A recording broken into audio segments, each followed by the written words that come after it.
Күндүн маанилүү жаңылыктар менен тааныштырабыз. Студияда Айзада Сулайманова. Алгач чыгарылыштын кыскача мазмуну менен таанышып алыңыздар. Россия Кыргызстанга мындан ары дагы колдоо көрсөтөт. Жээнбеков менен Отунбаеванын экс макамын алууга 15 000 кол топтолду. Садыр Жапаров Татарстандын башчысы Рустам Минниханов менен жолугушту.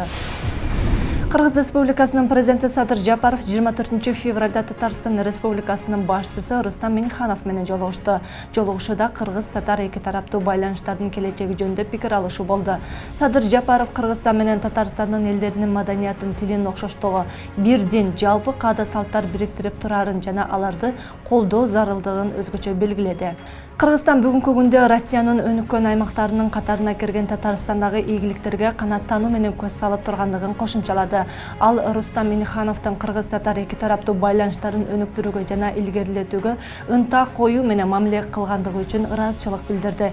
Биз ар дайым тыгыз кызматташууга, эки өлкөнүн элдеринин кызыкчылыгын, экономикалык, соода, маданий байланыштарды өнүктүрүүгө ынтызарбыз деп белгиледи Садыр Жапаров. Рустам Минниханов эки тараптын өз ара достук жана натыйжалуу байланыштарын колдоо өтө маанилүү экендигине токтолду. Анын пикири боюнча Кыргызстан менен Татарстандын ортосундагы экономика жана байланыштарды өнүктүрүү менен жаратман процесстерге көңүл буруу керек.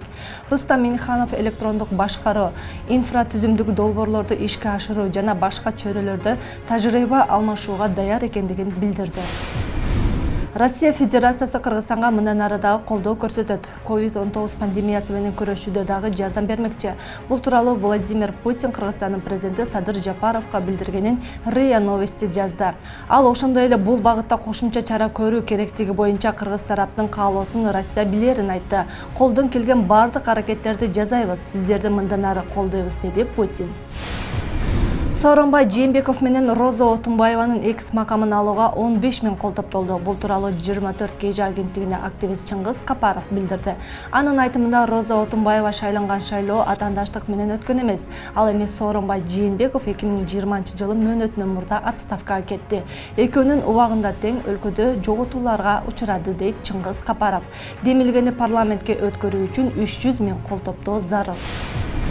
Белгилүү Кырым-Төбөл Камчы Көлбаев 22 мартка чейин абакта олтурат. Бул тууралуу Бишкек шаарынын 1-Май райондук сотунан билдиришти. Маалыматка караганда анын баш коргоо чарасы дагы 1 айга узартылды. Камчы Көлбаев 21 октябрда кармалган. Ага кылмыштуу топ түзүп, ага катышуу айыбы коюлууда. Ал учурда УКМКнын абагында кармалууда.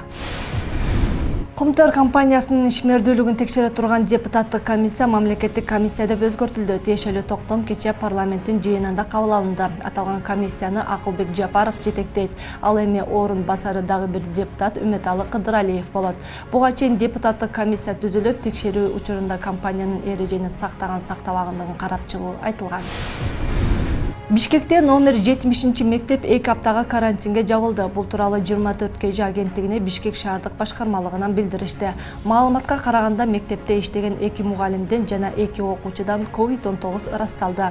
Мектеп 2 жумага кайра онлайн тартипке окууга которулду. Ушуну менен жаңылыктардын бүгүнкү чыгарылышын аяктайбыз. Ал эми биздин эфирде аба ырайы улантат. Бизден алыстабаңыздар.